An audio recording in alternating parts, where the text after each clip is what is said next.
Brought to you by Agilus Diagnostics. Health test की बात आती है तो मैं भरोसा करता हूँ India's largest diagnostics company Agilus diagnostics. खुद को टेस्ट करते रहो।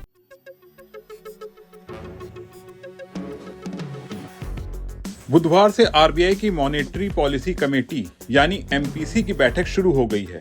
अनुमान है ये लगातार 11वीं एमपीसी मीटिंग होगी जब रेपो रेट समेत दूसरी उधारी दरों में कोई बदलाव नहीं होगा।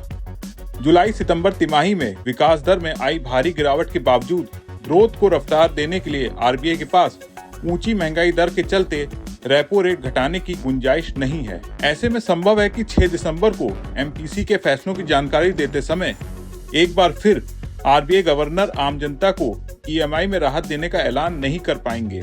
जानकारों का भी मानना है कि जुलाई सितंबर तिमाही के कमजोर जीडीपी आंकड़ों के बीच बढ़ती महंगाई दर रेपो रेट में किसी बदलाव का मौका नहीं दे रही है। दरअसल महंगाई दर के 6% के ऊपर निकल जाने की वजह से रेपो रेट में कटौती की संभावना कम हो गई है। अक्टूबर में महंगाई दर आरबीआई के कंफर्ट जोन यानी 4 से 6% की सीमा को लांघकर 6.21% पर पहुंच गई। ऐसे में आरबीआई ब्याज दरें घटाकर इसके कंट्रोल से बाहर जाने का जोखिम नहीं ले सकता है।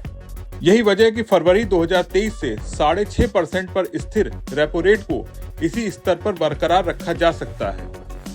लेकिन ब्याज दरों के कम न होने से ग्रोथ की रफ्तार में तेजी लाना मुश्किल हो जाएगा। पिछले हफ्ते जारी सरकारी आंकड़ों के मुताबिक जुलाई सितंबर तिमाही में भारत की जीडीपी ग्रोथ घटकर 5.4% रह गई है। इससे पहले अप्रैल जून तिमाही में ये 6.7% थी।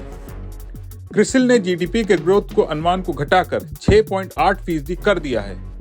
वहीं जेपी मॉर्गन ने 6.4% जीडीपी ग्रोथ का अनुमान जताया है। हालांकि अक्टूबर के तीसरी तिमाही की शुरुआत में कुछ इंडिकेटर्स जैसे ऑटोमोबाइल सेल्स और निर्यात में सुधार दिखा है, जिससे उम्मीद की जा रही है कि दूसरी तिमाही की ये गिरावट अस्थायी हो सकती है। वैसे भी कृषि क्षेत्र के बेहतर प्रदर्शन और मजबूत मानसून से ग्रामीण इनकम में बढ़ोतरी की संभावना है। इसके अलावा रबी फसल की अच्छी पैदावार से खाद्य महंगाई में भी कमी आने की उम्मीद है। लेकिन शहरी खपत और निर्यात के मोर्चे पर चुनौतियां बनी हुई हैं। आंकड़ों के मुताबिक निजी खपत में महज 6% का इजाफा हुआ, जो पिछली तिमाही के 7.4% से कम है।